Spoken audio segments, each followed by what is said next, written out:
específicamente el sodio, porque el sodio es un elemento, ¿no? Es un cation que está íntimamente ligado al agua, ¿no?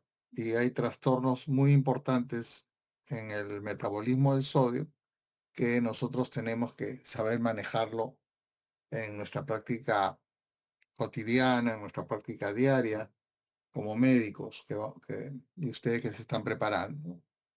Entonces, vamos a empezar diciendo de que este elemento que es el agua constituye uno de los componentes más importantes del organismo, ¿no? Nosotros dentro del organismo somos bastante eh, agua, ¿correcto? Y tenemos una cantidad de agua suficiente como para que sirva como un solvente de otros solutos, ¿no? Que manejamos nuestro organismo. Y es un medio también de dispersión en la que se basan pues todos los principios físico-químicos de nuestro organismo, ¿no? Entonces, cuando hablamos de solutos y de soluciones, en fin, vamos a explicar un poco qué es una solución, ¿no? Una solución viene a ser una mezcla que es homogénea de moléculas o fragmentos de moléculas que están eléctricamente cargadas de dos o más sustancias que se distribuyen uniformemente, ¿no? Entonces, es una, es una,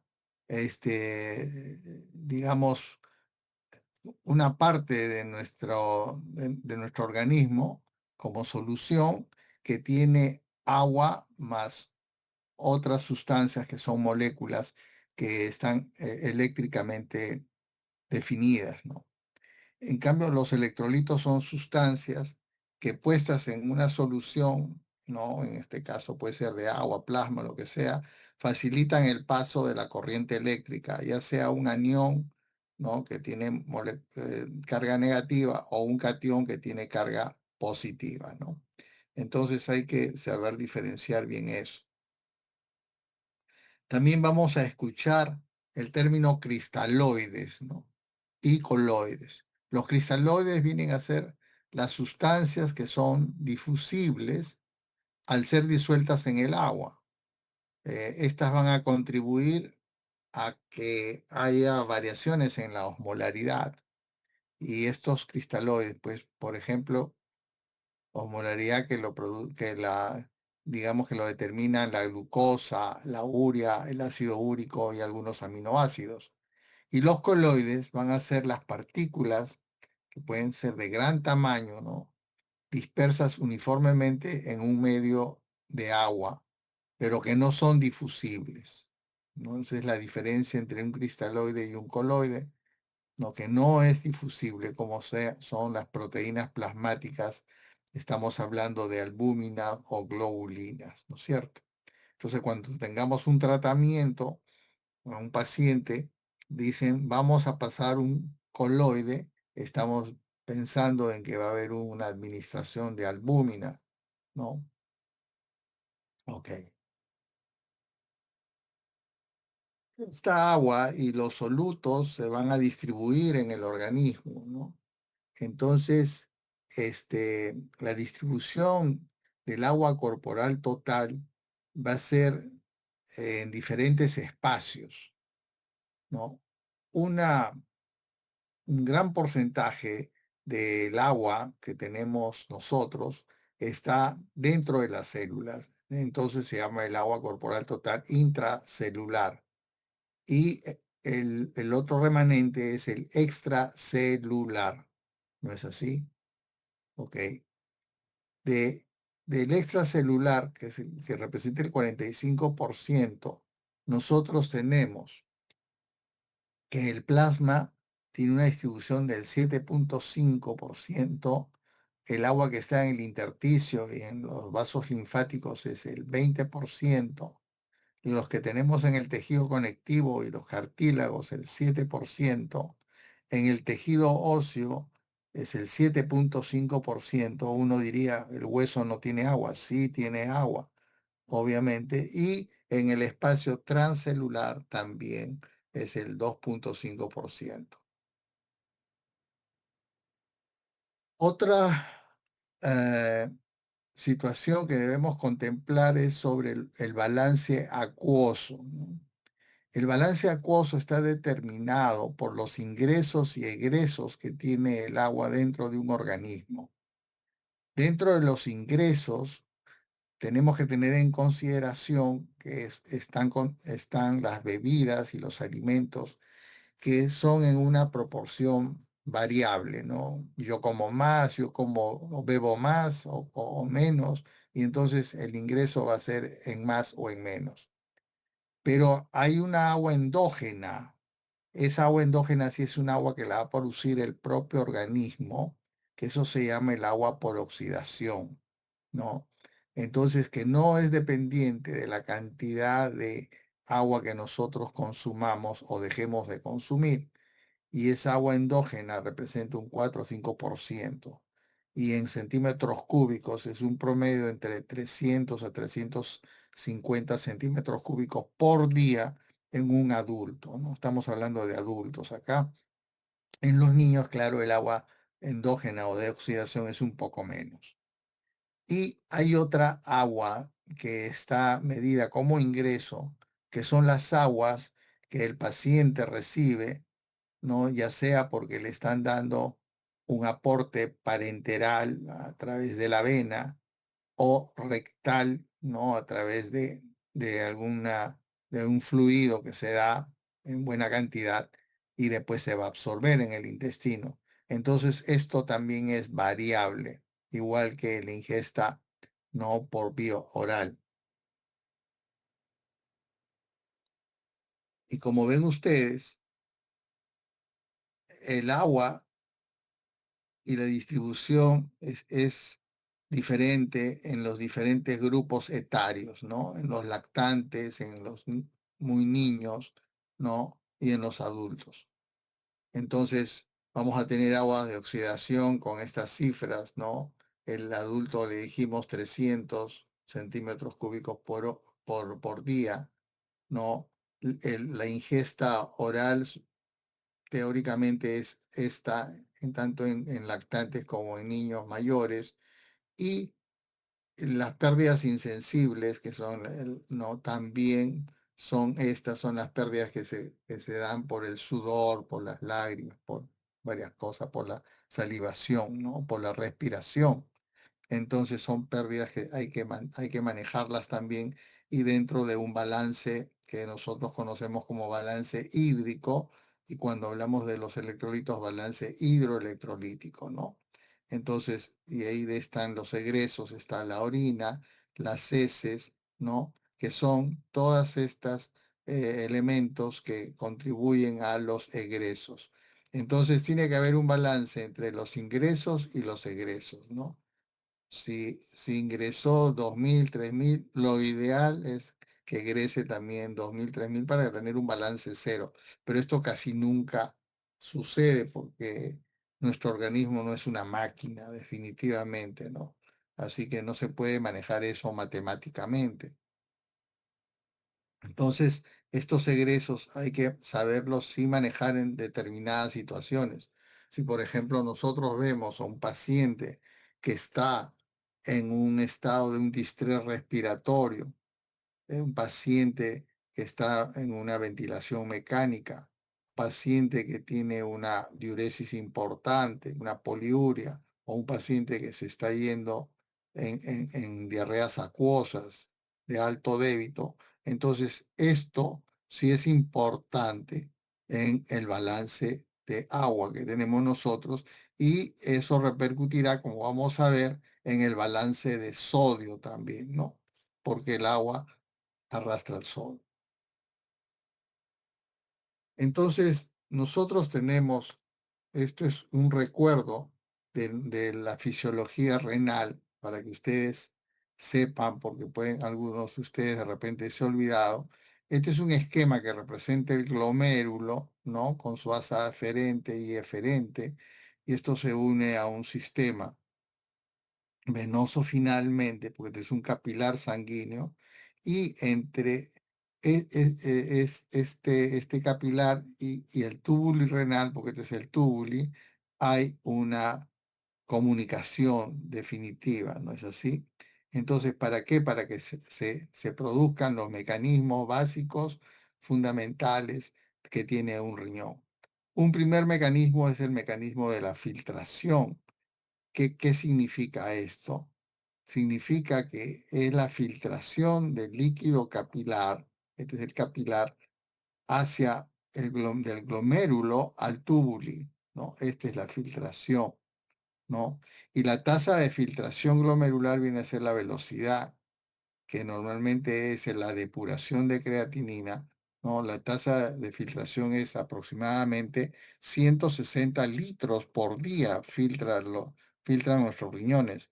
Y que si eso lo extrapolamos a la depuración es 120 mililitros por minuto, ¿correcto?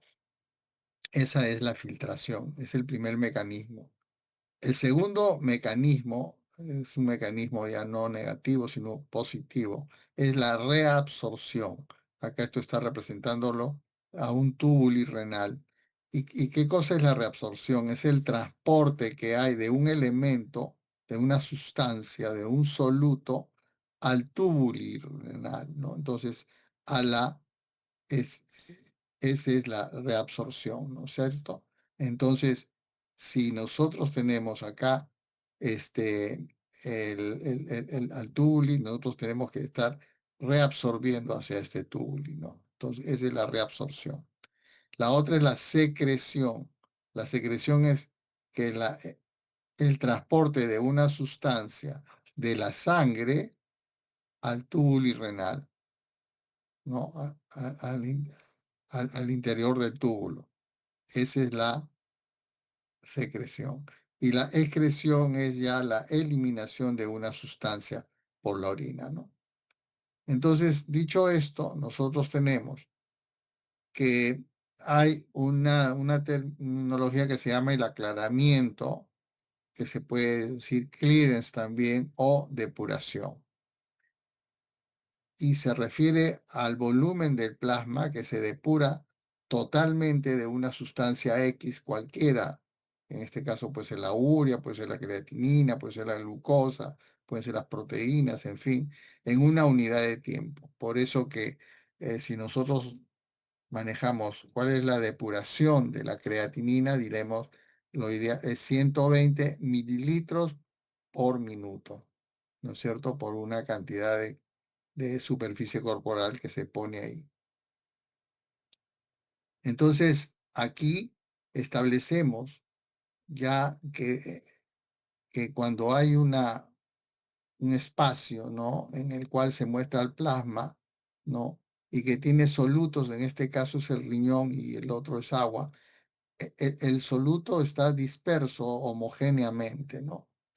Pero si suponemos que el volumen este de plasma es depurado, ¿no? No tiene una depuración del sodio, ¿no? Entonces, ¿cómo va a ser finalmente la depuración de 100 mililitros? Le quitamos agua. ¿Cómo va a ser finalmente este compartimiento? Entonces, este compartimiento, si le quitamos agua, las moléculas de sodio quedan ahí, pero se van a ser redistribuidas finalmente, porque eso es lo que esa es la solución que le decía, que es un elemento que está dentro de un soluto, que es el agua, y que se distribuye homogéneamente por sus cargas eléctricas, ¿no? Y por consiguiente, esta viene a ser la redistribución final de las moléculas, en este caso el sodio, cuando se ha retirado una cantidad de agua. Entonces, aquí es donde se produce el concepto del clearance renal, ¿no? Donde va a haber un volumen virtual también, ¿no? Que ha procesado el riñón definitivamente, ¿no? Y a través de la filtración o la depuración, ¿no? Cuando se ha depurado un soluto, ¿no? Entonces queda un espacio, queda un área libre, ¿no? Y hay otro volumen, que es el volumen virtual también, cuando el plasma procesa todos los solutos, queda un espacio, como dijimos hace un rato, pero ocurre que el cierto volumen del plasma ha sido depurado del soluto y queda libre también. Entonces es un volumen virtual. Y el clearance ya al final se va a transformar entre este volumen virtual y el volumen total. ¿Qué va a pasar? Que el cálculo de un clearance de una sustancia X, por decirle la creatinina, X representa la creatinina. El clearance de creatinina o depuración de la creatinina, esta es la fórmula que se usa en el laboratorio, es la creatinina urinaria por el volumen minuto, por eso que al paciente se le hace juntar orina de 24 horas, ¿no? Que representa 1440 minutos del día, sobre la creatinina en plasma, ¿no? ¿Ok? Esto está dado en miligramos por decilitro y esto también en miligramos por decilitro. Si yo hago esta ecuación, pues al final me va a quedar un número, pero el volumen es mililitros por minuto y al final me queda como unidad mililitros por minuto y se tachan todos los miligramos, ¿no es cierto? Ese es el clearance de una sustancia, en este caso puede ser el clearance de la creatinina. Entonces, si hablamos ya de balance de sodio, ¿no? Decimos que hay un espacio, ¿no? Extracelular donde se va a manejar también estos solutos. Entonces el sodio se va a manejar a través de la dieta, ¿no? Y a través de la dieta tenemos una ingesta usualmente de 8 gramos al día de sodio. Son las comidas que nos agradan, ¿correcto? Si bajamos a 6 gramos o 5 gramos, ya son las comidas que no tienen sabor para nosotros. Eso es lo que a veces algunos pacientes tienen que comer. Y esto se va a manejar en el intestino. Y las heces también van a eliminar unos 8 equivalentes de sodio por su balance de sodio. Lo que entra, sale, ¿correcto? Pero también vamos a tener otras pérdidas, ¿no? Que es a través del sudor. El sudor es una sustancia que es salada, ¿no? Ustedes deben haber, eh, ¿cómo les puedo decir? Probado un poco de sudor cuando sudan por la cara, ¿no? Y les cae el sudor a la boca y de todas maneras entra algo de ese sudor. Es una cuestión salada, ¿no es así? Y esto se da, ¿no? Con mecanismos activos que van en traslado de un lado para otro y lo maneja finalmente el riñón y el riñón elimina la cantidad de sodio a través de la orina. Entonces el riñón va a tener un ingreso y egreso de sodio con balances positivos o balances negativos y eso es lo que va a corresponder al balance de sodio. Entonces, el transporte de sodio a lo largo de la nefrona va a estar dado por un volumen de filtración glomerular por el sodio del plasma y que el volumen de filtración representa 180 litros día, ¿no? Y que esto por el 140 equivalentes, que es el valor normal del sodio, va a representar 25.000 y pico de mil equivalentes al día que va a manejar el riñón. Ese es el transporte que va a tener el riñón. Fíjense la cantidad de soluto y porcentaje que maneja. Donde más maneja el riñón es en este segmento, en el túbulo proximal, ¿correcto? Entonces tenemos que acá hay un equilibrio glomérulo tubular, donde hay una fracción importante de sodio y de agua que van a reabsorberse a este nivel del túbulo proximal, pese a que pueden haber variaciones del volumen del filtrado glomerular que hemos dicho y que se produce un 67% aproximadamente, ¿no? Hay pequeños cambios, claro, ¿no? De clearance que se van a ajustar a otros trastornos. Y igualmente se da en el asa gruesa, en la rama gruesa del asa de Henle, un 25%, o en el túbulo distal o en el túbulo colector, ¿no? Entonces tenemos los cambios de absorción del sodio, ¿no? De acuerdo al volumen extracelular que nosotros vamos a tener hasta el final. Lo importante es de que nosotros vamos a ver en una persona cambios en la absorción de sodio por la nefrona, que va a estar relacionado con cambios en el volumen del líquido extracelular. Entonces ya estamos dándonos cuenta de que el sodio, ¿no? Lo estamos manejando con el líquido extracelular, con el agua que tenemos, con el plasma, ¿correcto? Entonces, depende del volumen, el sodio para su manejo, ¿no?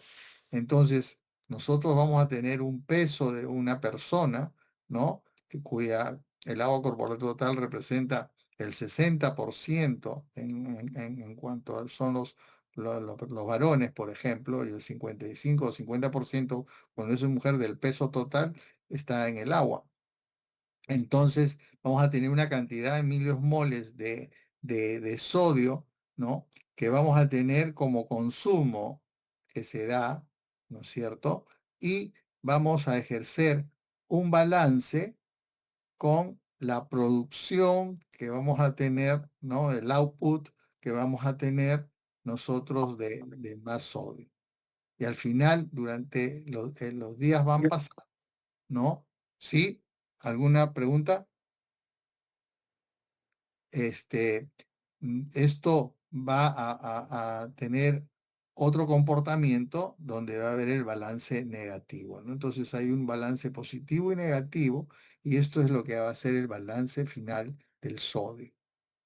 Entonces, eh, recapitulando, la reabsorción del sodio tiene lugar básicamente en el túbulo proximal, el 60 o 70% del sodio filtrado se va a reabsorber a este nivel. Luego tenemos en el asa de Henle, en la rama gruesa, también un 25%, ¿no es así? El 20% del agua y de otro soluto, que es la urea, no van a formar en el túbulo contorneado proximal un líquido isotónico también, que va a hacer que la osmolaridad también varíe, obviamente. Entonces, la reabsorción del túbulo contorneado es esta, la que ustedes tienen que comprender, que hay una reabsorción, ¿no? Luego que se ha producido la filtración, ¿no? Este es el glomérulo, por acá se produce el primer mecanismo básico, que es la filtración, y luego viene la reabsorción, ¿no? Es el transporte activo del sodio. Y esto se da a través de vías.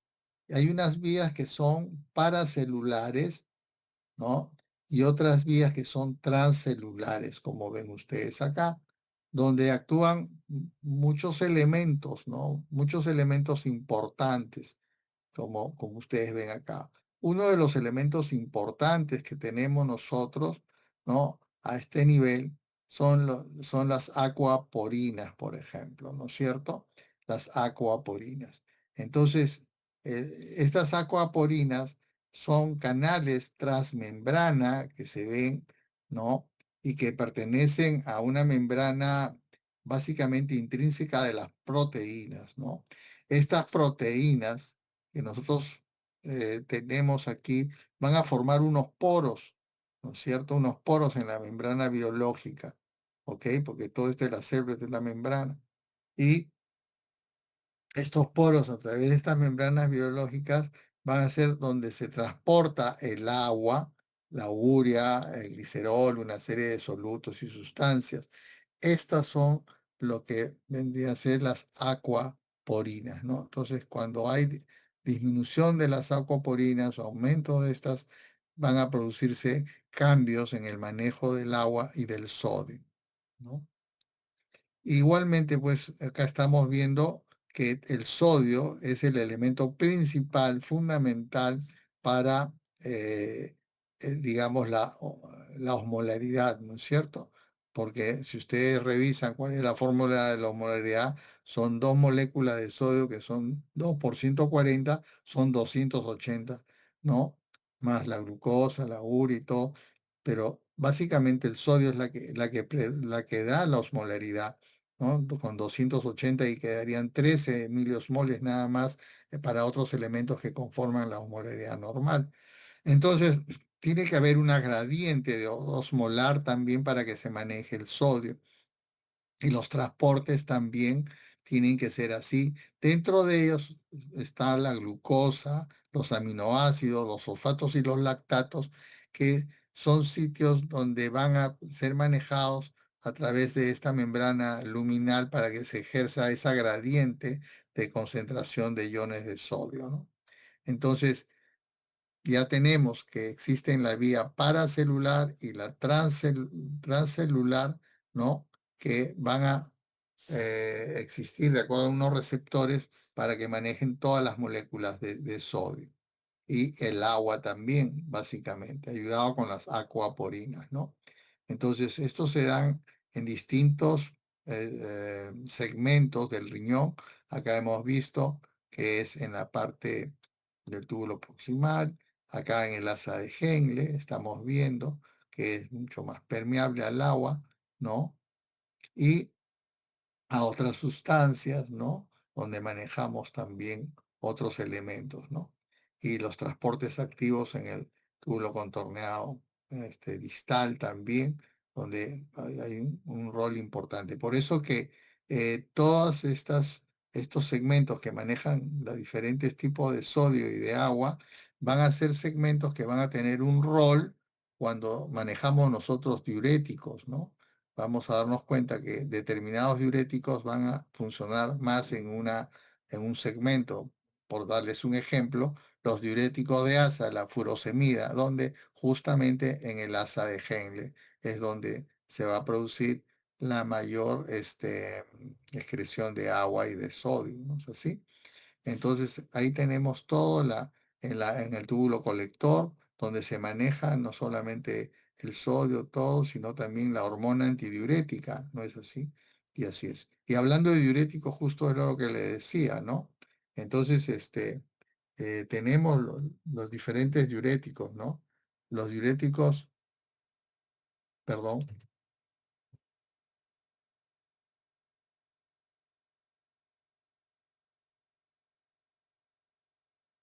un ratito, me están escuchando, ¿no? Sí, doctor. Me dan unos 5 minutos, por favor. 5 minutos.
Muy bien.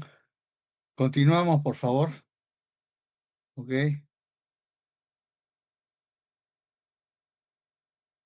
Están viendo la diapositiva, ¿no?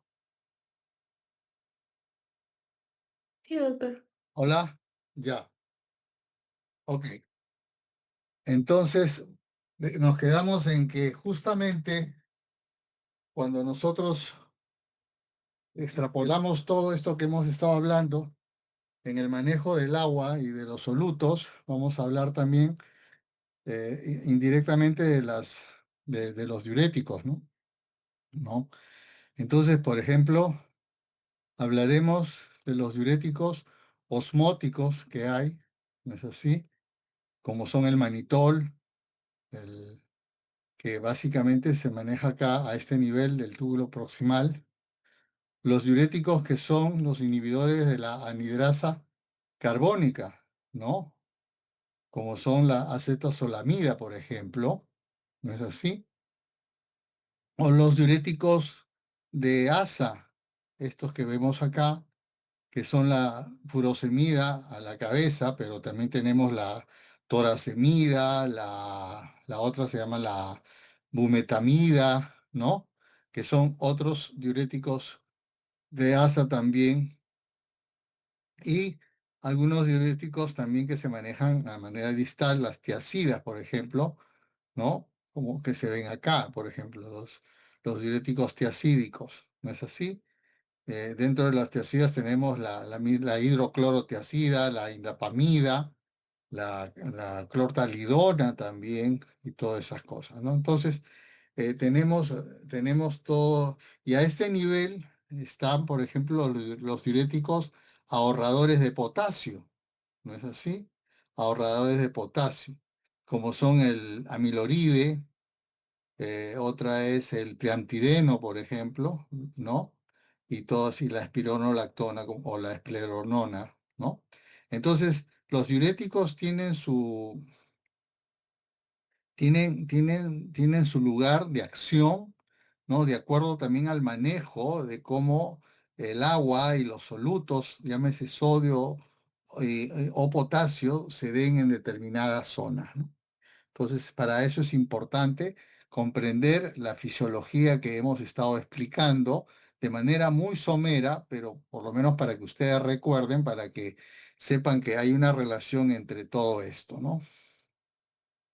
Bueno, también hablar de la ley de Starling, ¿no? Las fuerzas que hay que regulan la distribución de los líquidos del extracelular, ¿no? Donde intervienen las presiones hidrostáticas capilares, las presiones hidrostáticas del intersticio, la presión oncótica también capilar e intersticial, ¿no es cierto? Todos esos elementos hacen sobre la ley de Starling para la regulación del líquido extracelular, ¿no? Ok. Entonces, hay otro elemento también importante, como es la acción de ciertas hormonas, ¿no? En este caso estamos hablando de la hormona antidiurética, que es una hormona que se secreta en el hipotálamo, ¿no? Tiene una respuesta, ¿no? Igual a la sed, o sea, la sed es lo que le da el punto de gatillo ahí para que la hormona antidiurética también se estimule, y esto se da en el túbulo distal y en el túbulo colector, como dijimos, ¿no? También la hormona antidiurética se estimula por otros factores, como son, por ejemplo, el dolor, el estrés, ¿no? El miedo, el coito, los ejercicios muy intensos, las hipoxias, las hipoglicemias, la hipotensión arterial, ciertos medicamentos como la morfina, la meperidina o también el tabaco, ¿no? Y el alcohol inhibe esta hormona antidiurética. La antidiurética quiere decir antidiuresis, ¿no? O sea, contra la diuresis. Pero el alcohol, ¿no? O sea, que ahorra, hace que no haya tanta diuresis. Pero el alcohol la inhibe. Por eso que cuando ustedes de repente han consumido un poco de alcohol, pues van más al baño. Obviamente porque la hormona antidiurética ha sido en parte inhibida, ¿correcto? Entonces, hay otros elementos también que contribuyen al manejo del agua y al manejo del elemento sodio o potasio también, como son la aldosterona, que es otra hormona, que va a responder a dos estímulos básicamente, ¿no? Uno va a ser a la disminución que hay entre la relación entre la concentración de sodio y potasio en el extracelular, que puede ser mayor em, en potasio y menos en sodio, que hace que aumente la aldosterona. ¿Y esto qué significa? Si aumenta la aldosterona, o sea, en un estado de hiperaldosteronismo, eh, tenemos una reabsorción de sodio, ¿no? Y de agua mayor en el túbulo contorneado distal. Entonces, si nosotros tenemos, por decir, 1 gramo de sodio, se va a reabsorber 3,3 mililitros de agua. Entonces, siempre, como ya les vuelvo a repetir, el sodio va de la mano con el agua, ¿correcto? Y el otro mecanismo, el otro estímulo sería un aumento de la renina, ¿no? Acuérdense de ese eje renina-angiotensina-aldosterona. El aumento de la renina que va a producir una disminución del volumen sanguíneo, ¿no? Y, y se obtiene toda esta cascada que ustedes ya la tienen presente, que la han estudiado en algún momento, donde tiene mucho que ver con el incremento de la presión arterial y el aumento del sodio intravascular, ¿no? A través de la aldosterona, ¿no? Porque se produce un aumento renal de sodio, ¿no? Y esto da como consecuencia el manejo de la renina, ¿no? Entre estos, los precursores, están los YECA, ¿no? Que son los inhibidores de la enzima convertasa a angiotensina 2. Por eso acá se inhibe. Ahora, cuando nosotros tenemos, ay, perdón,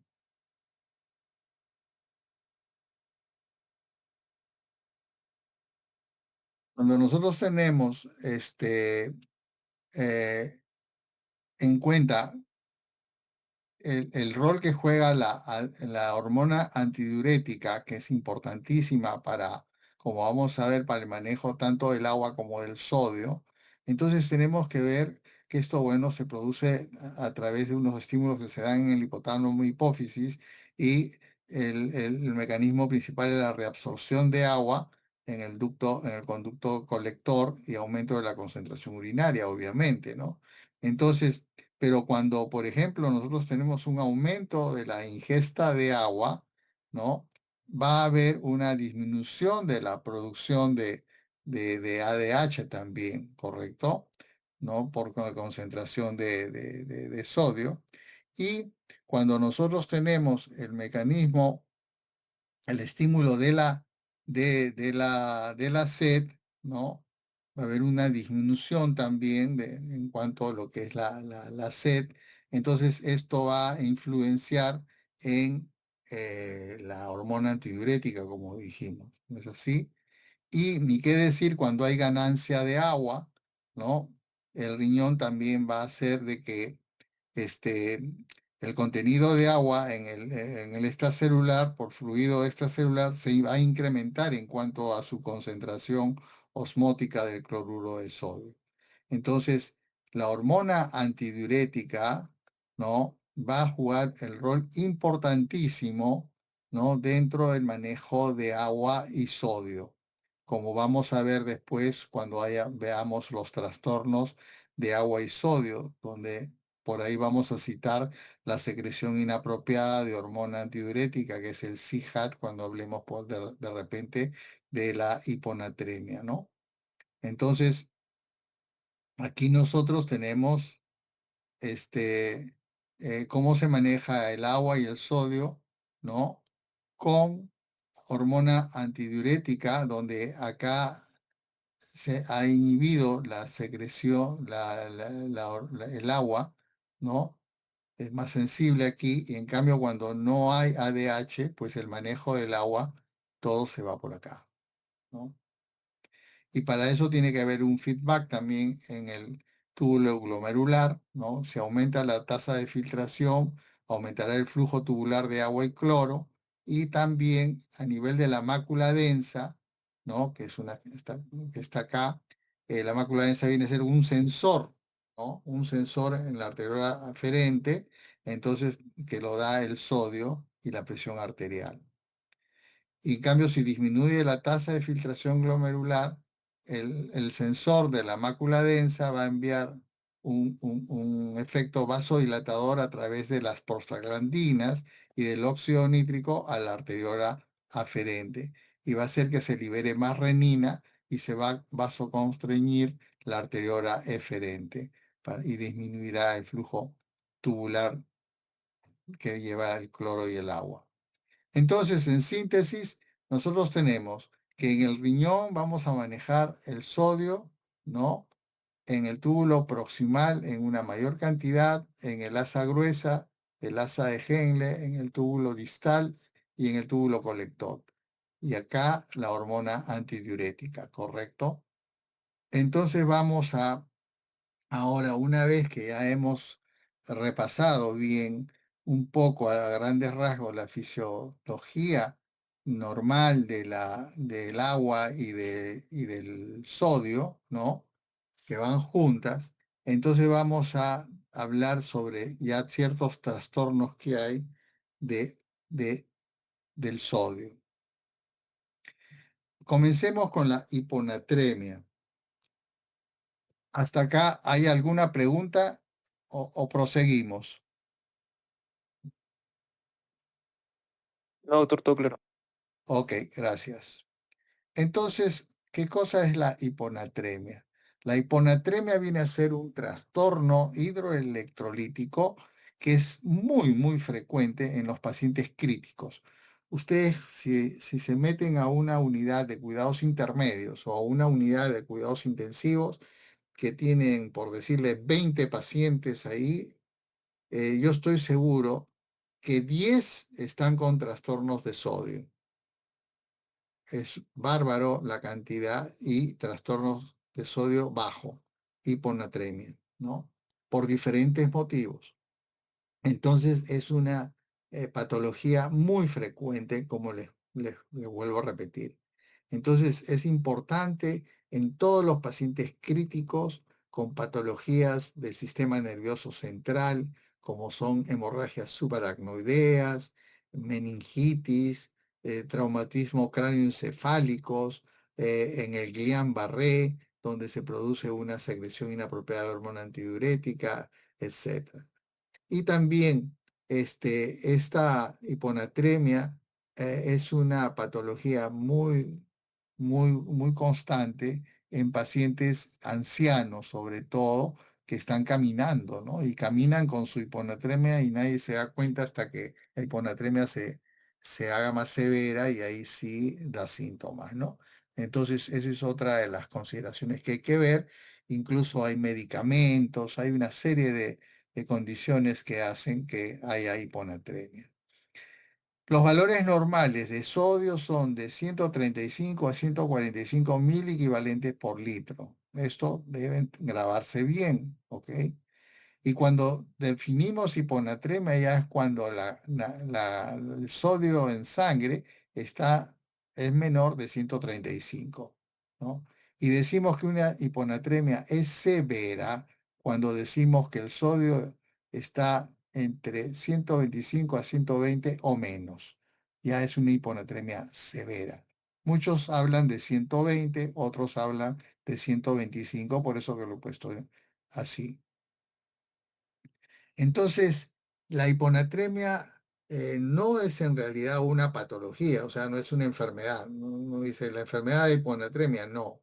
Es la consecuencia de algo subyacente, de algo que ha ocurrido, que ha condicionado de que el sodio haya tenido un mal manejo y haya bajado en su concentración, ¿no? Entonces es el resultado de una situación sí patológica en el que el organismo a veces no puede deshacerse del exceso de agua. ¿Y qué significa eso? Que el sodio está nadando dentro de un compartimiento de agua. Por eso les decía, el sodio y el agua van de la mano. Pero es como decir, yo tengo este, en una taza tengo agua y le echo azúcar, ¿no? Entonces, si yo aumento el agua, esa solución que estaba azucarada pero agradable, le aumento el agua, va a disminuir la cantidad de glucosa que hay ahí dentro de esa agua dada por el azúcar y se va a volver menos dulce esa situación. Entonces, ese menos dulce, por darles un ejemplo grosero, esa menos dulzura viene a ser la hiponatremia, o sea, menos salado, ¿correcto? Menos salado. ¿Por qué? Porque hay un exceso de agua, de soluto que es donde está nadando el sodio. Entonces, todas las hiponatremias van a tener un componente dilucional. Eso significa que está diluido el sodio, ¿no? Y la hiponatremia, entonces, viene a ser que un problema del metabolismo de agua, ¿no? Por eso que esta clase la denomina agua y sodio, ¿correcto? Porque van de la mano, o sea, son inseparables, son una pareja inseparable, ¿ok? Entonces, porque puede haber una deficiencia en la ingesta de sodio, por ejemplo, dietas muy bajo de sal, o puede haber una excesiva pérdida de sodio, por decirte que el paciente donde se manejaba más el sodio y botaba más sodio en la Henle, una furosemida, le di cantidades exentas de furosemida a un paciente indiscriminadamente y le boté todo el sodio y también se produce así. O hay un aporte excesivo de agua, le meto un montón, hay gente que tiene polidipsia, toma agua, agua, agua, agua, se diluye completamente y empieza a tener problemas de sodio. O por último, hay una eliminación anormal de todos los líquidos orgánicos que hay en el cuerpo, ¿no? Entonces, cuando hablamos de hiponatremia, tenemos que ver bien claro cómo está distribuido todo nuestro líquido en el corporal. Entonces, tenemos un líquido intracelular que representa el 2/3 del líquido total. Tenemos un líquido extracelular que viene a ser el 1/3. ¿No es así? De este 1/3, 2/3 están en el agua intersticial y 1/3 está en el plasma, ¿no? Entonces, están en el intracelular y en el extracelular. Más es en el intracelular, como dijimos en las primeras partes de esta clase, ¿no? Entonces, si yo tengo una persona que tiene 70 kilos, ¿no? Como ya les dije también hace un rato, el 60% del peso corporal de este individuo va a ser agua, ¿no? Va a ser agua. ¿Y cuánto es el 60%? Es 45 litros, 45 de 70. Y estos son 45 litros de agua que va a tener esta persona, ¿no? De los cuales este 45%, el líquido extracelular va a ser los 2/3, o sea, 30 litros, y 1/3 va a ser el líquido extracelular, 15 litros, ¿no? De los cuales el agua intersticial se distribuirá 10 litros en el intersticio y 5 litros en el plasma, ¿no? Otro concepto que debemos tener, que también ya lo mencionamos, es la osmolaridad. La fórmula de la osmolaridad es así: dos moléculas de sodio. El sodio es de 140 miliequivalentes litros, ¿correcto? 2 por 140 son 280 miliequivalentes, ¿no? Aquí.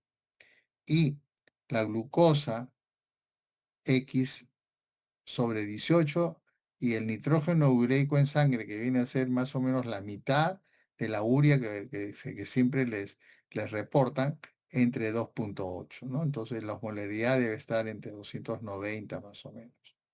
Entonces tiene que haber un balance y tiene que haber una distribución. Más, en el intracelular hay más potasio, por ejemplo, o sea, yo voy a tener más potasio dentro de la célula que fuera de la célula. Yo voy a tener 150 miliequivalentes de potasio dentro de la célula y fuera de la célula voy a tener entre 3,5 a 5,5 miliequivalentes. Por eso cuando yo tengo 6, 7 miliequivalentes, digo, es hipercalemia, ¿correcto? Pero todo el potasio está dentro de la célula. En el extracelular lo que yo veo es el sodio, ¿no? El sodio. Entonces el sodio es 140, correcto, 140, 145, ¿ok? El calcio también está en el extracelular, ¿no? El calcio unido sobre todo a las proteínas, correcto. El cloro igual. Y las proteínas son intracelulares, básicamente. Entonces, una hiponatremia puede surgir por muchas causas. Una, cuando se administra agua para reponer pérdidas de líquidos que contienen sodio. Otra, porque hay un ingreso de agua mayor que las pérdidas, ¿no? Cuando hay una oliguria. Otra, porque hay unas personas que liberan más agua endógena, ¿no? De esas que le decía el agua endógena de 300 a 350, porque hay un catabolismo celular excesivo, por ejemplo, en los ayunos prolongados, ¿no? Esas personas que ayunan patológicamente porque tienen problemas psiquiátricos, qué sé yo, o también están seriamente enfermos y nadie les repone nada. Otra porque el agua pasa al medio intracelular, por ejemplo, en una septicemia hay una traslocación, ¿no? de las bacterias y también del agua. Y otras porque son potónomas, ¿no? Porque hay bebidas insolutos como la cerveza, que como son mucha ingesta de cerveza se llama potomanía. ¿No es así? Entonces, cuando hablamos ya por todas esas razones que estamos hablando desde ahora, podemos decir que la osmolaridad juega un rol importante en la hiponatremia. Sí juega un rol importante, ¿no es así? La osmolaridad normal es de 280 a 295, ¿no? Como les dije. Entonces, pero cuando hablamos de estado hiposmolar es cuando está por debajo de estos 80. Pero cuando decimos que es hiperosmolar, decimos que está por debajo, por encima de los 295. ¿No es así? Ok. Y si hay hiponatremia con estas osmolaridades, porque puede haber hiponatremia en estas tres condiciones, nosotros vamos a decir lo siguiente. Esta es una hiponatremia, o sea, por decirle un caso de 130 el equivalente de sodio, ¿ya? Es una hiponatremia con osmolaridad normal, se llama isotónica. Iso es equilibrio, tonicidad lo da la osmolaridad. Isotónica. Está por debajo de la osmolaridad normal, es una hiponatremia hipotónica.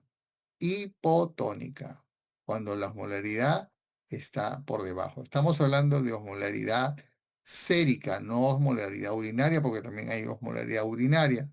Ojo. Y si la osmolaridad está incrementada, ¿no? Decimos hay una hiponatremia por hipertonía, en estado hipertónico. Entonces nosotros tenemos que identificar los tres tipos de osmolaridades perdón, de hiponatremias que hay dependiendo de la osmolaridad sanguínea. Entonces, una hiponatremia isotónica o pseudohiponatremia es la que tiene la osmolaridad normal, puede ser por incrementos de otros componentes sanguíneos que aparentemente nos dan hiponatremia, como son los lípidos o las proteínas, por ejemplo, en el mieloma múltiple, ¿no? Una hiponatremia hipertónica, por ejemplo, es por aumento de la osmolaridad por otros solutos, por ejemplo, que ha aumentado la glucosa, que también da osmolaridad. Hay perfusión de soluciones hipertónicas como es el manitol o el glicerol, ¿no? Acuérdense de estos diuréticos, ¿correcto? En cirugía de próstata urológica se usa a veces mucho de estas soluciones, ¿no? Se crea también una gradiente osmótica pasando moléculas de agua del líquido intracelular al espacio extracelular también y van a producir una dilución del sodio. O cuando queremos normalizar la glucosa o eliminar algún soluto, nosotros también normalizamos el sodio. Y a veces no son necesarias algunas medidas para su corrección en estos casos. Entonces, cuando hablamos ya de hiponatremia hipotónica, con la osmolaridad por debajo de lo normal, menos de 280, es la verdadera hiponatremia. Eso es lo que se llama así. tanto el sodio como la osmolaridad están bajas. ¿Ok? Entonces valoramos el estado de hidratación de este paciente para descartar una hiperhidratación, para no decir que está completamente diluido, que el sodio está nadando en un universo, en un componente mucho más grande, ¿no? Y está diluido. Es una falsa hiponatremia. Entonces, para decir que es una verdadera hiponatremia. Y entonces ahí viene la clasificación de las hiponatremias, porque estamos hablando de volumen. Estamos hablando de volumen. Entonces, ya no de tonicidad. Entonces vamos a hablar de volumen porque, como ya les dije, el sodio va de la mano con el volumen plasmático. Entonces vamos a tener tres condiciones de volumen en un individuo o en un paciente: que esté euvolémico, euvolémico quiere decir normal, eutiroideo, que tiene las hormonas tiroideas normales, eutrófico, que tiene el peso corporal normal, ¿no? Eso se ve así. Hipotrófico, hipotiroideo, hipertiroideo ya no es ya no es normal. O isovolémico también. Iso es una línea finita, ¿no? Entonces puede ser euvolémico, puede ser hipovolémico o puede ser hipervolémico el estado de un paciente que tiene hiponatremia. Cuando es euvolémico, o sea que no hay problemas de agua, podemos decir que eso se trata de una hiponatremia en un Addison, en una enfermedad de Addison que cursa con hiponatremia, pero cursa también con hipercalemia, ¿no? En cambio, el Cushing cursa con hipernatremia y con hipocalemia. El hipotiroidismo, ¿correcto? Y la secreción inapropiada de hormona antidiurética. Eso es, por eso tenemos que ver cómo está el volumen del paciente. Si está hipovolémica, podemos decir, este tiene un sodio bajo porque ha tenido pérdidas gastrointestinales, diarreas, náuseas, vómitos, que va de la mano también con trastornos de cloro, o por la piel, que se ha puesto a correr un 6K o un 10K, ¿no? Y no se ha hidratado porque nadie le ha dado ni un tomatodo, ni nada de agua, ni nada de agua, y él por llegar lo más pronto posible no se ha parado a tomar agua y ha perdido sal, ingentes cantidades de sal por el sudor, que a pesar que por el sudor no se gasta mucho, pero como no ha sido repuesto por ahí, o tiene pérdidas renales también de sodio, ¿no? Entonces, hay nefritis perdedora de sal incluso. Eso es y que está deshidratado, ¿correcto? Entonces, esos son los hipovolémicos. Y los hipervolémicos son los que están sobrehidratados. Por ejemplo, un paciente con sodio bajo, pero que tiene insuficiencia cardíaca, porque la frecuencia cardíaca ha aumentado tremendamente, el gasto cardíaco también se ha visto alterado, hay edemas. En la insuficiencia cardíaca hay edemas. La insuficiencia hepática también, porque hay un síndrome hepatorrenal incluso, donde hay un cierto insuficiencia renal por la disfunción hepática, o también hay un mal manejo de la presión oncótica también, o hay insuficiencia renal, que significa que no está eliminando líquidos y todo el líquido se le está quedando en el organismo al paciente y por ende está superedematoso, está hipervolémico porque tiene una volemia interna grande, ¿no? Entonces esa es la clasificación de las hiponatremias. Correcto. Entonces, estas hiponatremias tienen sus causas también.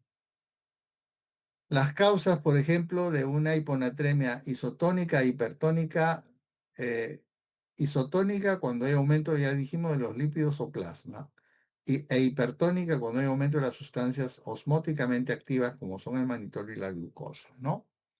Entonces, y el tratamiento aquí no se precisa, ¿no? Y hay que ver cuál es la causa de la glucosa aumentada. Pero la verdadera hiponatremia, como ya la dijimos, es la hiponatremia hipotónica, o sea, con la osmolaridad baja. ¿Ok? Entonces, si nosotros tenemos, acá estamos hablando de osmolaridad. Ahora, tenemos que hablar de volumen. Ojo, no confundan osmolaridad con volumen. Entonces, esta es una hipotónica porque la osmolaridad está baja, menos de 280.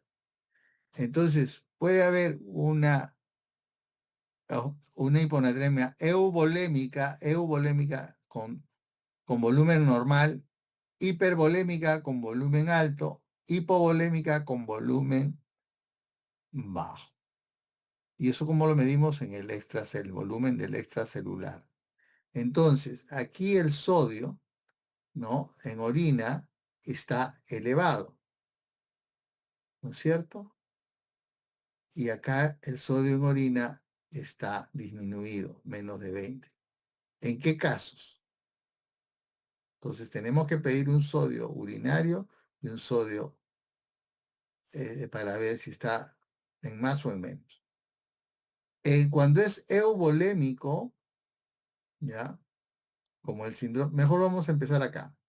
Cuando es hipovolémico, por pérdidas renales, llámese tiacidas, diuréticos, en el Addison, en el hiperaldosteronismo, el sodio en orina es mayor de 20.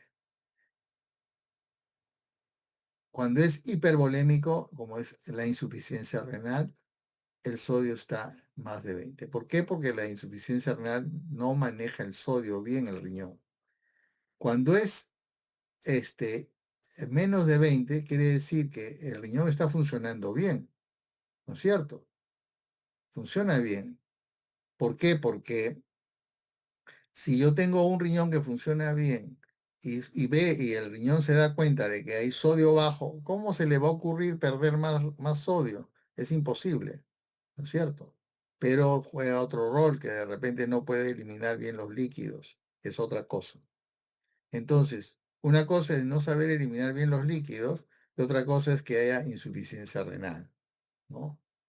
Entonces, cuando hay hipovolemia, vemos por las pérdidas cutáneas, las digestivas o algún tercer espacio como es un hilio, por ejemplo, ¿no?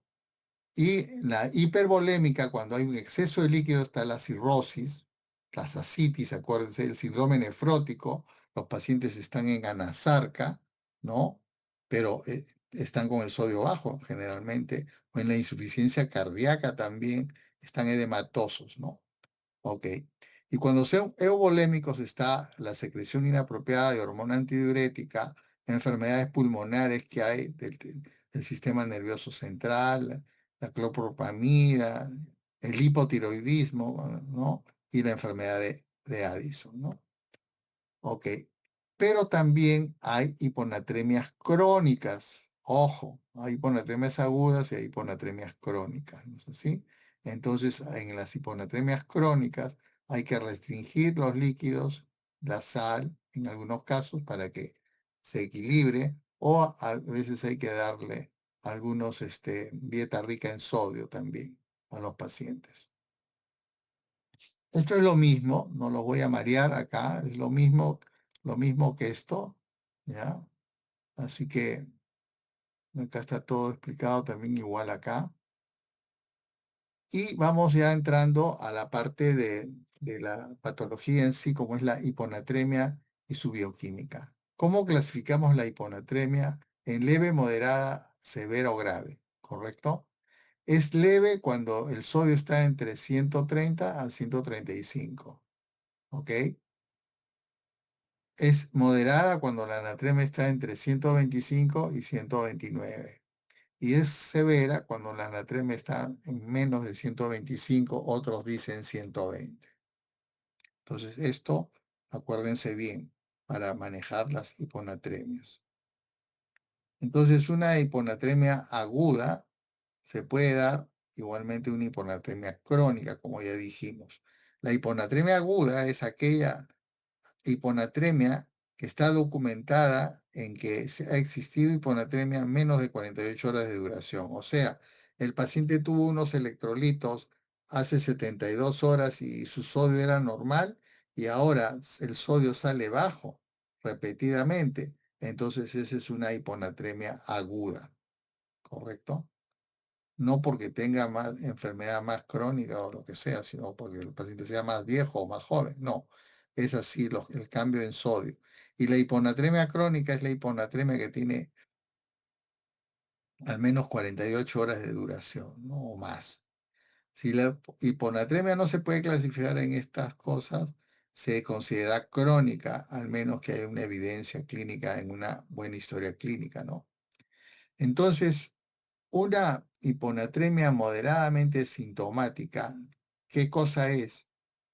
Es que en cualquier grado de hiponatremia el paciente tiene síntomas graves de hiponatremia que vamos a hablar cuáles son, ¿no? Trastorno del sensorio, una serie de cosas. El sensorio es lo primero que se deteriora. Y una hiponatremia gravemente sintomática, como cualquier grado de bioquímico de hiponatremia también asociado, pero ya a síntomas mucho más graves de hiponatremia, ¿no? Entonces, cuando nosotros vemos a pacientes con hiponatremias moderadas, vamos a encontrar pacientes nauseosos, que no llegan al vómito, confusos y con dolor de cabeza. Pero si es grave la hiponatremia, estamos hablando de 120, 125 miliequivalentes, el paciente va a tener vómitos, distrés respiratorio, somnolencia anormal, o sea, se queda dormido en todo momento y es profunda, puede tener convulsiones, puede tener una escala de Glasgow por debajo de 8, donde ya el paciente está en coma y donde tiene que ser intubado definitivamente. Entonces, esta es la clasificación de los síntomas de una hiponatremia moderada o grave. No ponemos la leve porque la leve no tiene mayormente trascendencia para clínica ni para el manejo. Entonces, ¿qué ocurre en la hiponatremia? En la hiponatremia lo que ocurre es de que primero hay la retención de agua, eso es lo primero que hay que pensar.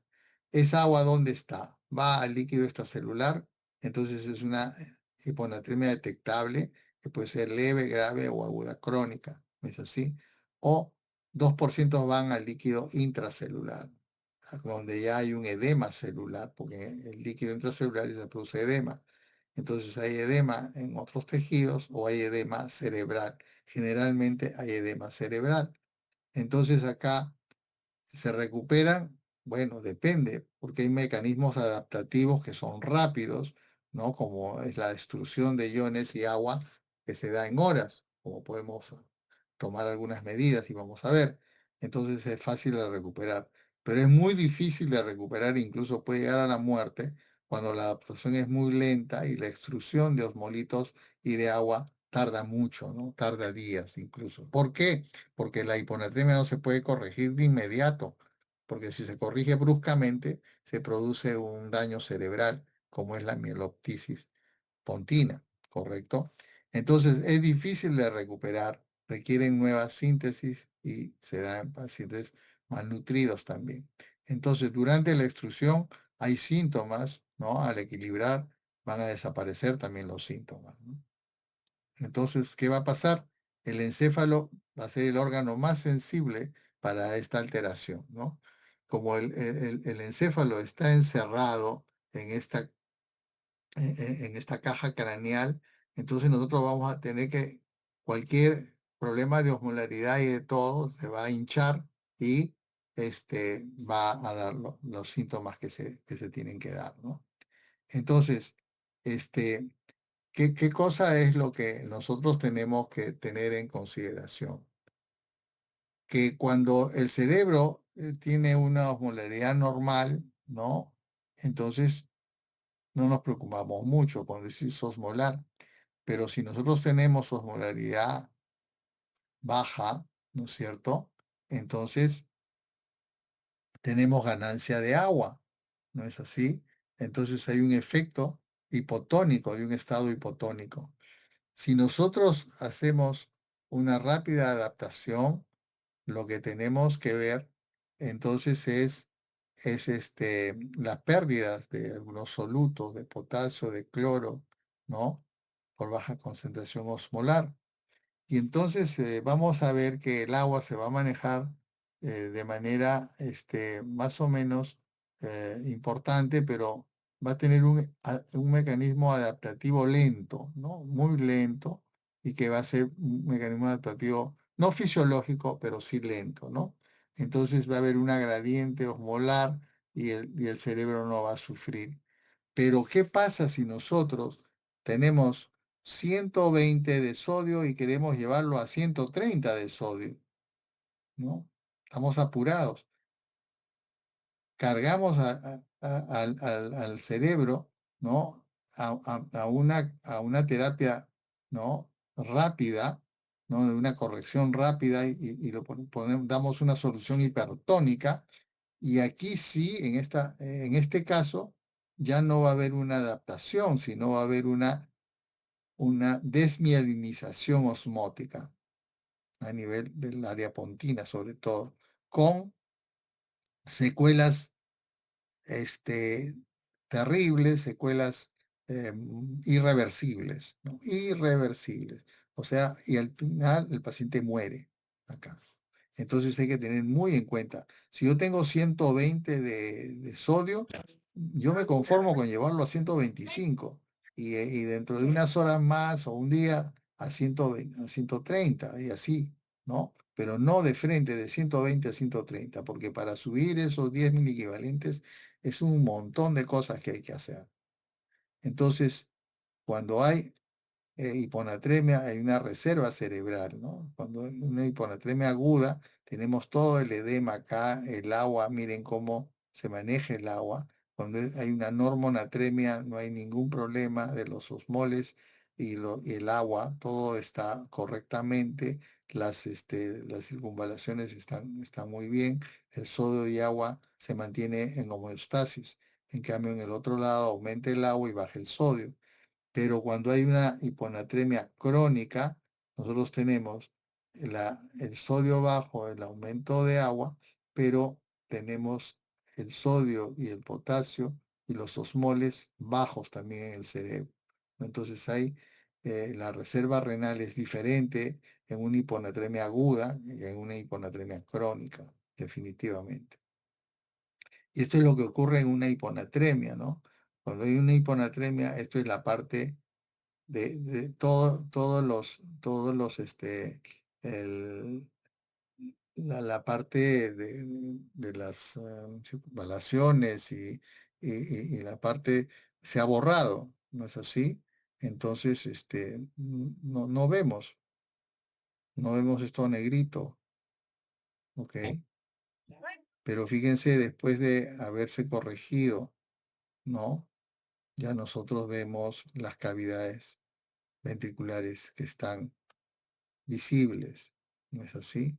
Entonces, ¿eso es por qué? Porque el edema ha bajado, pero esto es con una terapia lenta, ¿correcto?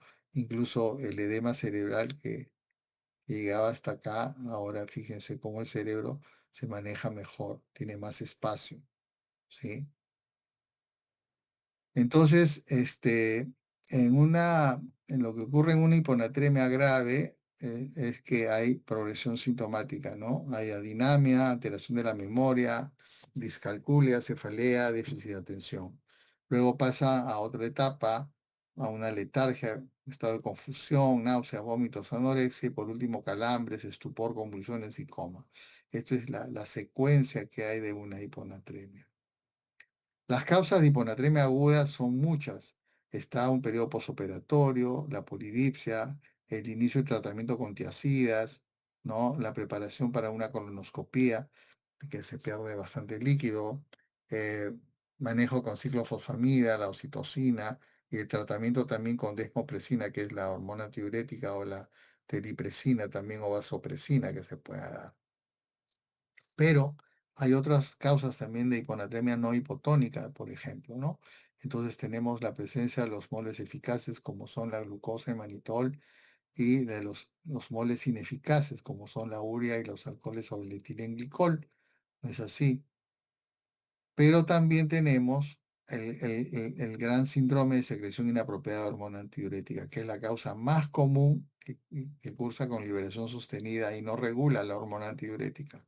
Donde hay una hiponatremia dilucional, esto no tiene edemas, la osmolaridad está normal, la excreción renal de sodio se mantiene y la osmolaridad urinaria mayor que la plasmática, ¿correcto? Y se han excluido otros problemas. Entonces, ¿quiénes dan síndrome inapropiado de hormona antidiurética? El CIHAT dan neoplasias, trastornos pulmonares y trastornos del sistema nervioso central. Si yo tengo un paciente con hiponatremia que no tiene edemas, que la osmolaridad la mantiene y está euvolémico como dijimos, entonces yo digo, debo pensar, puede tener un CIHAT. Y si es CIHAT, ¿qué cosa tiene?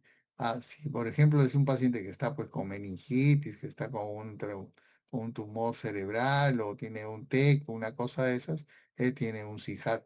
Pero si tiene una neoplasia puede tener un carcinoma de pulmón que nadie lo ha detectado a veces y por ahí nomás se detecta, o un cáncer, ¿no? Un timoma, un linfoma, o puede tener infecciones como son neumonías. Las neumonías bacterianas o virales también pueden producir CIHAT, tuberculosis, el asma, la fibrosis quística también, ¿no? Entonces todas esas. Pero también pueden haber en la ingesta de fármacos, ¿no? Como son algunos antidepresivos tricíclicos, anticonvulsivos, por ejemplo, como la carbamazepina, ¿no? La motrigina, antipsicóticos también, fármacos anticancerosos también, como la ciclofosfamida, antidiabéticos, la tolbutamina, etcétera, etcétera, ¿no? O la desmopresina, que también se da. O otras causas pueden ser por mutaciones de ganancias en la función del receptor de BAPTAN2, ¿no? O transitorias como son las náuseas, el estrés que vemos acá. Todas esas son las causas, ¿no? Pero hay una entidad que se llama síndrome del cerebro perdedor de sal, que hay que diferenciarlo del síndrome de inapropiada hormona antidiurética, ¿no? Con estos, ¿no? En unos hay deshidratación, en otros no, ¿no? Unos tienen la PVC alta y la otra la tiene baja, ¿no? Y así sucesivamente, ¿no? Que no nos vamos a detener acá. Entonces hay que reconocer bien el tratamiento de las hiponatremias agudas en pacientes hospitalizados, ¿no? Si son euvolémicos, hipovolémicos, tienen desórdenes edematosos, si tienen la glucosa alta, si tienen insuficiencia renal, o también puede haber un error en los valores, ¿no? Entonces, la sobrevida que hay, esta es una tabla, esta es una gráfica de Kaplan-Meier, que entonces hay que ver, ¿no? Los que tienen el sodio bajo tienen mayor posibilidad de vivir.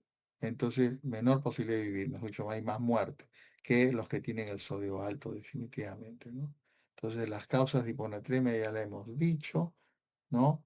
¿Cómo manejamos la hiponatremia? Manejamos cuando está la osmolaridad puede estar baja, normal, el volumen extracelular, mejor dicho, ¿no? Y manejamos con el sodio urinario si es alto o es bajo, ¿eso sí? Cuando es normal, tenemos un CIHAT, ¿no? Y cuando es alto, es una cirrosis, es un síndrome nefrótico. Entonces, la osmolaridad plasmática ya la hemos visto aquí. Y esta es la pseudohiponatremia, que se dan por los lípidos o por la glucosa, ¿no? Vamos a pasar y vamos a ver esta cuestión de aquí. Entonces, una masa de sodio es la cantidad total de sodio en un compartimiento. La concentración de sodio viene a ser la relación entre la masa de este sodio y la cantidad de agua, ¿no? O sea, agua con el sodio, como ya les decía. Entonces, el agua acompaña siempre al sodio, lo vuelvo a repetir, siempre va a acompañar al sodio, la molécula de sodio y las moléculas de agua, ¿no? Entonces, todo lo que sea así, agua y sodio siempre van acompañados. Entonces, hay varias formas de fluxogramas de enfocar la hiponatremia. Esta es un poco más compleja de repente, ¿no? De repente les muestro otras, ¿no? Esta de acá, ¿no? Si yo tengo una hiponatremia, yo digo, es una hiponatremia falsa por los lípidos, por la glucosa, ¿no? O es una hiponatremia verdadera. Si es verdadera, yo de frente digo, mi paciente cómo está de volumen, ¿está con edemas o está sin edemas? ¿No? Si está sin edemas, yo digo, puede haber una pérdida de sodio y de agua, un cierto mayor de agua, una depresión del volumen extracelular. Entonces puede ser por pérdida renal o por pérdida extrarrenal. Si es por pérdida renal, están los diuréticos, el déficit de aldosterona, la cetonuria, la hiperreninemia, ¿no? O una diuresis osmótica por el manitol. Pero si está sin edema y todo esto está ok, entonces digo, debe ser una pérdida extrarrenal. El paciente ha estado con historia de vómitos, diarrea, es un gran quemado porque se pierde un montón de electrolitos por la superficie de quemaduras, o tiene una pancreatitis aguda, una peritonitis, o ha sudado un montón en una competencia o en un shock de calor que ha estado sometido en un desierto, ¿no? Entonces decimos sin edema. Y ahora decimos, la otra posibilidad es con exceso de agua, ya no con pérdida, ¿no? Con exceso de agua y expansión del volumen extracelular. Y ahí va ¿qué cosa? El CIHAT, lo que hemos estado mencionando, los medicamentos que hemos estado viendo, las cirugías, la enfermedad de Addison, el SIDA y los corredores de maratón. Pero si tiene edemas, yo digo, es un paciente con exceso de sodio, pero también con exceso de agua. Las dos cosas están arriba, ¿no? Hay expansión del volumen extracelular, ¿no? Lo que no hay acá, que hay depresión del volumen extracelular. Entonces yo digo, este es un nefrótico, un cirrótico o un cardíaco, ¿no? O tiene disfunción renal, o tiene una falla renal aguda o una falla renal crónica.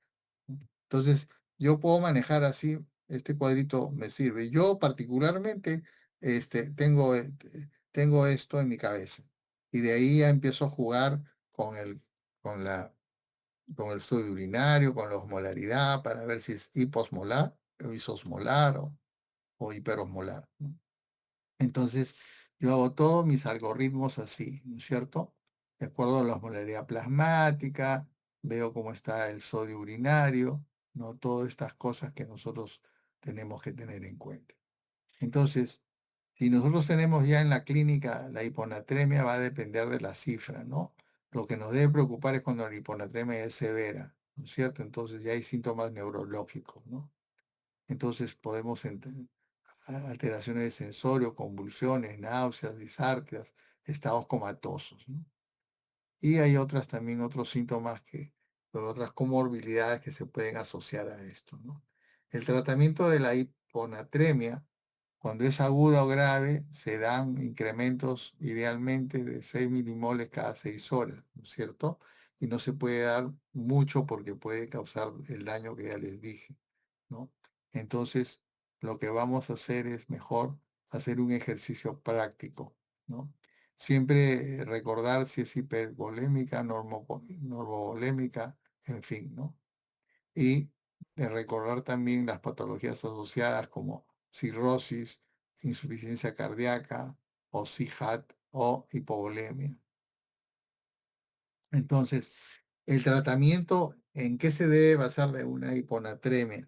El tratamiento se debe basar en que si el paciente tiene síntomas graves como convulsiones, porque el paciente puede llegar convulsionando, hay que infundir soluciones hipertónicas. Hipertónicas quiere decir con gran tonicidad, gran cantidad de sodio. ¿Por qué? Porque el sodio más osmolar, ¿no es cierto? Porque si yo le agrego más sodio, voy a aumentar más la osmolaridad. Acuérdense que 2 por 140, que es lo isosmolar, da 280. Si yo le aumento más cantidad de sodio, va a ser más hipertónica, independientemente de la etiología. O sea, ya no me interesa en ese momento la etiología, lo que me interesa es salvar al individuo. Entonces, el manejo de la hiponatremia, tengo que ver ya después el mecanismo de la hiponatremia, por qué se desarrolló, si hay presencia de síntomas atribuibles a la hiponatremia o no, si esto es un cuadro agudo crónico, establecer mi osmolaridad plasmática y mi volumen extracelular. ¿Cómo trato la hiponatremia, perdón.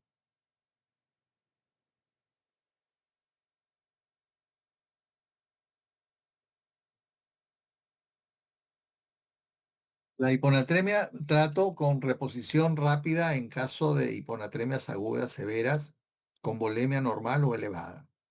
El paciente con hipovolemia hay que manejarlo primero la volemia. Usualmente una convulsión por hiponatremia cesa al elevar el sodio. Fíjese, nada más de 3 a 5 miliequivalentes. Yo lo mejoro y voy a mejorar la convulsión por hiponatremia. No hay necesidad de llevarlo a tanta cifra para arriba al sodio. Entonces, la tasa de elevación debe ser inicialmente de 1 a 2 miliequivalentes. Esto apúntenlo bien. Inicialmente de 1 a 2 miliequivalentes hora hasta que cesen los síntomas. El resto se debe infundir en las restantes 24 horas. No debe excederse, por eso lo pongo acá en amarillo. No debe excederse más de 8 a 12 miliequivalentes al día de sodio que le estoy poniendo al paciente. ¿Ok? Por litro. ¿Ok? Porque si no, van a haber reacciones muy severas. El exceso de esta tasa de corrección puede llevar a lo que ya mencioné anteriormente, a una mielonisis pontina central, o sea, una desmielinización osmótica. Lean ustedes por su parte lo que significa desmielinización osmótica y ahí van a comprender por qué nosotros insistimos tanto en que las hiponatremias no deben corregirse tan abruptamente. Entonces, los tradicionales tratamientos para hiponatremia son con restricción de fluidos, darle de metocina, urea, etc. Pero nosotros tenemos que tener, bueno, tenemos que ver si no tiene CIJAT, ¿no? Y estas fórmulas tienen que tenerlas en consideración. Estas son las fórmulas para el manejo de la hiponatremia y las características de cómo vamos a infundir la hiponatremia. Entonces, cambios en el sodio sérico va a ser la infusión de sodio que vamos a tener menos el sodio sérico, ¿ok? Por el total del agua corporal total más 1. Esta es una fórmula que hay que utilizarla siempre, ¿correcto? Y los cambios en el sodio sérico también puede ser por infusión, ya cuando usamos potasio, infusión de sodio más infusión de potasio menos el sodio sérico, lo mismo acá, solo que le agregamos el potasio. Pero nosotros normalmente usamos la primera fórmula, ¿no? Para, para restablecer el sodio. Y preparamos soluciones hipertónicas, ¿no? Entonces, para medir el sodio hay que corregir el sodio de acuerdo también al grado de hiperglicemia, ¿no es cierto?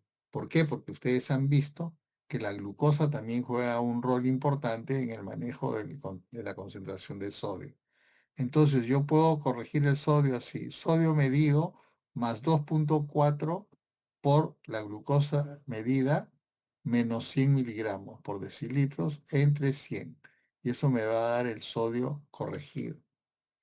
Ahora, si yo tengo glucosa no en miligramos, sino en milimoles, también puedo decir el sodio medido más 2,4 por la glucosa en milimoles, menos ya no 100, sino 5,5 milimoles por la conversión que hay entre 5,5 milimoles, por la conversión que hay de milimoles a miligramos. Entonces, nosotros decimos que aquí con eso decimos que hay que añadir 2,4 milimoles a la natremia mediada por cada 5,5 milimoles del sodio que ha variado. Y las fórmulas son estas, ¿no? El déficit de sodio que hemos visto. ¿Cuál es el déficit de sodio? Si yo tengo, por ejemplo, 120, digo, el agua corporal total por 140, que es el sodio normal, menos el sodio actual, que es 120, serían 20, ¿no? Por el agua corporal total serían 40, digo, tanto de sodio, y ahí sale la cantidad de sodio. El agua corporal total es 0,6 en el caso de varones y 0,5, ¿no? por kilo es en caso de mujeres. Una solución hipertónica al 3%, que es lo que se usa en momentos críticos, contiene 513 miliequivalentes de sodio. 513 miliequivalentes de sodio. Ojo, un cloruro de sodio, ustedes han visto un frasco de cloruro de sodio de 1000 mililitros. Eso tiene 154 miliequivalentes de sodio nada más. Ese cloruro de sodio al 0,9%, ¿correcto? Eso tiene 154 miliequivalentes. Pero lo que nosotros vamos a usar para la corrección es esta solución hipertónica al 3%, ¿ok? 513 miliequivalentes. Entonces decimos, si 0,9 es un litro, da 154, 3% va a ser 513 miliequivalentes, ¿no es así? Por una regla de 3 simple, ¿no? Entonces, esta es la solución al 3%. Ahora, nosotros podemos ir a la farmacia y pedir una solución hipertónica, y nos pueden dar, pero muchas farmacias y en los hospitales menos tienen esa solución al 3%. Entonces nosotros tenemos, como buenos peruanos, tenemos que ingeniárnoslas y hacer una solución al 3%. Yo les voy a enseñar cómo es eso. Pero antes de eso hay que ver la fórmula de estimación del déficit de sodio. El agua corporal por el sodio deseado menos el sodio actual, ¿no? Entonces, si yo tengo 120 y quiero llevarlo a 125, es sodio 125, que es el deseado, menos 120, que es 5 por el agua corporal total. Entonces, eso es la cantidad de sodio que yo me he propuesto como déficit, porque no puedo ponerle más porque por miedo a hacerle un daño en el cerebro. Entonces, cambios de nivel de sodio tras la infusión de un litro de 3% va a ser lo que ya dijimos. El 3 por la solución hipertónica que es 513, en la fórmula esta que les enseñé acá, esta de acá, ¿ya? Esta de acá, es la infusión del sodio que le vamos a pasar, que es el 3%, ¿no? Que es 513 miliequivalentes menos el sodio actual, esto va abajo, el agua corporal total, ya saben, es la cantidad del peso por 0,6, es el 60% en caso de hombres, y 0,5 en el caso de mujeres, y eso más 1. Y eso será el aporte en sodio que tenemos en este litro de solución al 3%. Entonces, un litro de solución que va a aportar sodio en 100 mililitros al 3%. Entonces, eso decimos. Entonces, la fórmula de restricción hídrica, ¿cuándo hacemos esto? Esta es otra fórmula. Cuando el sodio, no, a ver, acá.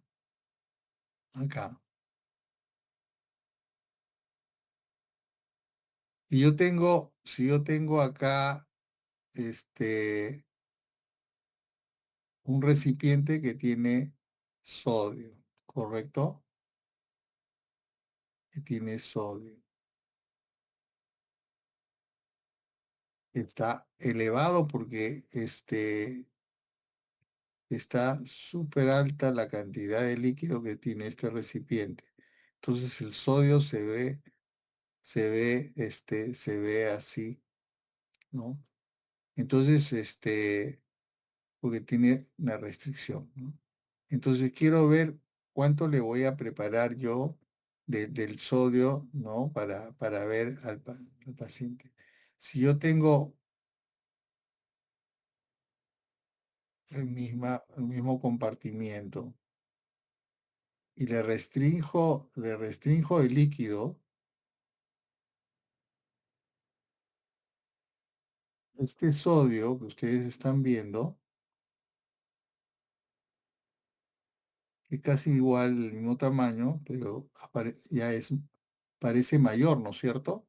¿Por qué? Porque hay este espacio que yo he restringido, he bajado el volumen de agua, ¿no? Entonces este sodio se ha elevado por mayor concentración. Entonces hay que hacer una restricción hídrica para corregir esta anatremia. Y estas son las hiponatremias por contracción del extracelular, no por hipervolemia, ¿no es cierto? Cuando hay hipervolemia, ¿no es cierto? Entonces, eso es así. Entonces, eso es lo que tengo que hacer, tener en mente cuando tenga que tener a un paciente en ese sentido. Entonces, ¿cómo preparo artesanalmente mi solución al 3%? Digo, agarro un cloruro al 0,9, que ustedes han visto ya en los hospitales, le quito 100 centímetros cúbicos a ese cloruro y le pongo 5 ampollas de cloruro de sodio al 20%, que van a ser los otros 100 para que hagan 1 litro. Esto me va a dar 513 miliequivalentes por sodio, de sodio. Apunten eso, tomen fotos, ¿no? Lo que sea, porque eso les va a servir para toda la vida. Entonces, esa es la forma artesanal, ¿no? La forma, digamos, peruana, entre comillas, de poder tener un cloruro de sodio hipertónico al 3%, ¿ya? Esto yo lo he hecho desde la época en que era estudiante. No hay, ahora, claro, en las clínicas donde yo trabajo, en clínicas buenas, grandes, uno va a la farmacia y compra, solo en las farmacias de hospitales uno compra esto, porque en cualquier farmacia tampoco uno no compra. Entonces vamos a hacer un ejemplo, ¿ya? Para ir terminando, ¿ya? Decimos, si tenemos un paciente de 35 años, ingresa a emergencia por un cuadro de diarrea, ¿ok? Diarrea acuosa profusa, asociada a náuseas y vómitos, y tiene cuando llega, está soporoso, las mucosas están secas, tiene una presión arterial de 60/30, o sea, está medio chocado, ¿no? O ya en shock, tiene una frecuencia de 140, o sea que está taquicárdico, como son una taquicardia compensadora a esta presión arterial, su frecuencia respiratoria es 18 y le solicitan una bioquímica y el sodio está en 117, o sea, está con una hiponatremia severa, ¿correcto? ¿Cómo? ¿Por qué? Porque el paciente se fue en diarrea y ahí ya perdió cualquier cantidad de sodio. ¿Cómo manejamos a este paciente? ¿No? Como, con lo que ya les expliqué. Primero, ¿qué cosa tenemos que hacer? Es restablecer la volemia, ¿no es cierto? Porque el paciente está hasta el 100, ¿no? Entonces ha perdido una gran cantidad de agua, ¿correcto? Agua y sodio. Entonces, está en un shock hipovolémico con hiponatremia severa aguda y tiene el líquido, el volumen extracelular disminuido, o sea, está hipovolémico el paciente. Entonces, ¿cómo manejamos? Manejamos el shock con resucitación con cloruro de sodio. Le metemos 4 litros de cloruro de sodio a este paciente en rápido, ¿no? En volumen alto, ¿no? Eso no que, eso tú lo puedes hacer rápido, la reposición. Lo que yo le decía que no se puede hacer rápido es cuando es al 3%, ¿correcto? Al 3% no se puede infundir rápidamente. Entonces le metes 4 litros, el paciente sigue, ya despertó, le haces un control de sodio, de lo que tenía 117, tiene 127 de sodio. Y esto no es cuento, esto es normal. Entonces ya han visto. Entonces lo primero que hay que ver es la causa de la hiponatremia y qué cosas son los otros síntomas asociados. En este caso, deshidratación comprobada porque tiene hipotensión, taquicardia compensadora, ¿no? Con sodio bajo y no tiene distrés respiratorio. Otro ejemplo, una mujer de 72 años que tiene insuficiencia cardíaca, ¿no? O sea que si está con insuficiencia cardíaca, el paciente está, a ver, ¿quién me dice cómo está de su volemia? Si me están siguiendo. A ver, Gabriel,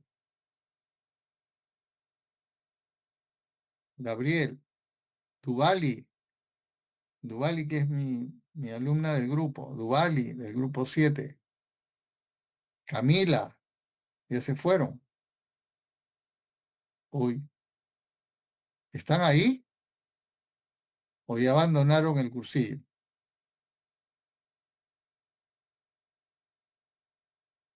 ¿Eh? Hola, Sí, doctor. a ver, háblame. ¿Me puede repetir nuevamente su pregunta, por favor? Este paciente es una paciente que tiene 72 años, que está en insuficiencia cardíaca. ¿Cómo está su volumen, su volemia?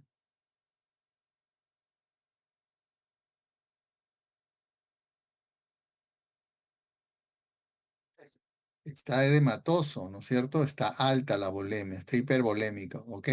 Por la insuficiencia cardíaca, igual que un síndrome nefrótico, como hemos estado viendo. Refiere su familia que desde hace 24 horas el paciente presenta somnolencia y al llegar convulsiona a la emergencia. O sea, tenía somnolencia, llega y convulsiona. De hecho, que si tiene hiponatremia es una hiponatremia severa porque ya llegó a lo máximo, a la convulsión, ¿no? Le toman el sodio al toque y tiene 115, súper grave la hiponatremia. ¿Cuál es el tratamiento? ¿No? Entonces, si está ¿no? Es una hiponatremia severa, probablemente aguda y con volumen extracelular alto porque tiene insuficiencia cardíaca. Correcto. Entonces, ¿qué cosa debemos hacer acá? Debemos infundir una solución al 3% porque el paciente ha convulsionado. Lo que tenemos que hacer es que ya deje de convulsionar. Entonces, decimos una solución al 3%, ¿no? Y lo que queremos nosotros es ver cómo va a ser el resultado de esta infusión. Entonces, si nosotros tenemos 513 por la fórmula menos 115, que es lo que tiene, sobre el agua corporal total, era mujer, ¿no? O sí, una mujer, que es 50%, ¿no? 50, ¿no? Más 1, entonces el resultado va a ser 10.7, ¿no? Haciendo esta ecuación. Entonces, ¿cómo vamos a interpretar? Vamos a interpretar como que, ¿cómo se llama? Sigan, ¿ah? 513 menos 115, ¿no? Eh, y vamos a ver 0.5, ¿no? Por 72, ¿no es cierto? Entonces, ahí vamos a ver la interpretación de 1 litro de cloruro al 3% elevará el sodio a 10.7. Eso es lo que ha salido acá. Entonces, si nosotros le pasamos 100 mililitros, va a elevar 1.07, porque es la décima parte de todo el litro, ¿no? O sea, de 115 va a pasar a 125 con toda esta solución. ¿Correcto? Entonces, eso es así. Administramos de 100 a 200 mililitros hora hasta que cesen las convulsiones. El resto lo pasamos en 24 horas sin exceder de esta cantidad de 8 a 12 miliequivalentes por día. Otro ejemplo, una mujer de 66 años, de 1.60 metros, con 60 kilos de peso. Viene por náusea, vértigo, desorientación que ha desarrollado en las últimas 48 horas. Está en tratamiento con carbamazepina porque tiene una neuralgia del trigémino desde hace 10 días. Carbamazepina, acuérdense que es un medicamento central y que puede producir, ¿qué cosa? ¿Quién me dice? A ver, de ustedes. ¿Quién me dice? Nadie me dice nada. Raúl Tello, Merly, Carol Cueva, Nicole, Karin, Dana, o no están, o no han estado al tanto, ¿correcto? ¿Puede producir Entonces, hiponatremia, doctor? no, pero ¿por qué con carbamazepina? Es hiponatremia, pero con carbamazepina, ¿te acuerdas lo que producía la carbamazepina? ¿Te acuerdas? Aumenta la liberación de la hormona antidiurética, ¿no? No, secreción inapropiada de hormona antibiótica. Muy bien, estás ahí, ¿no? Entonces, eso es lo que se produce, ¿no? Es una secreción inapropiada de hormona antidiurética, ¿no? Y el sodio está en 108. Entonces, aquí lo que haces es cambio del sodio sérico tras difusión al 3%. 500 menos el sodio actual, que es 108 por 0,5 por ser mujer, por 60, ¿no? Que es su kilo de peso que tiene ella, es el agua corporal total, más 1. Esto te da 405 entre 30 más 1, te da 405 entre el 31, te da 13,07, ¿no? O 13,1. Eso es en 1 litro. Quiere decir que en 100 mililitros te va a dar 1,31 de aumento del sodio, ¿no? Entonces tú, al pasarle una cantidad, vas a elevar el sodio de 108 a 121 en 24 horas, al pasarle toda esta cantidad, porque le vas a restituir 13 miliquivalentes, ¿no? 13 miliquivalentes más 108 van a ser 121, ¿correcto? Y estás bien, ¿ok? ¿Entendieron, no? Entonces la presencia de todos estos síntomas en la concentración de sodio va a aumentar siempre una cantidad de esto por hora, pero debe ajustarse también a la infusión. Y lo que tenemos que evitar es que haya esto, que es la mielonisis pontina, ¿correcto? Y esta es la mielonisis pontina, miren, ve, cuando se produce una reposición rapidísima del sodio, miren lo que pasa. Esto es irreversible y ahí queda el paciente, ¿no? Otro ejemplo es un paciente varón de 55 años, ¿no? Que tiene 70 kilos con un líquido extracelular incrementado, o sea, está sobrehidratado, ¿no? Y el sodio está en 110. Deseo corregirlo a 120, de 110 a 120. Entonces, ¿qué hago? Utilizo mi fórmula del sodio actual por el agua corporal total y el sodio deseado. Es la cantidad de agua corporal que tengo que corregir para llegar a un sodio. Porque está sobrehidratado. Acuérdense de ese dibujito que les hice, que el sodio estaba en un sitio muy contraído y tenía que corregirse el sodio donde estaba nadando. Entonces hago esto.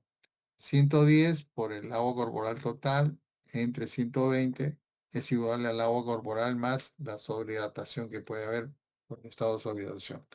Entonces tengo que obtener un balance negativo para que el sodio esté mejor. Tengo que bajarle la cantidad de agua. ¿Cuánto le bajo? Si tiene 110 por 42 litros, que es su agua corporal total, sobre 120, que es el sodio deseado, y eso me sale 38,5, ¿no? Entonces, si mi agua corporal total es 42 litros en ese momento, yo tengo que bajarlo al agua corporal de 38.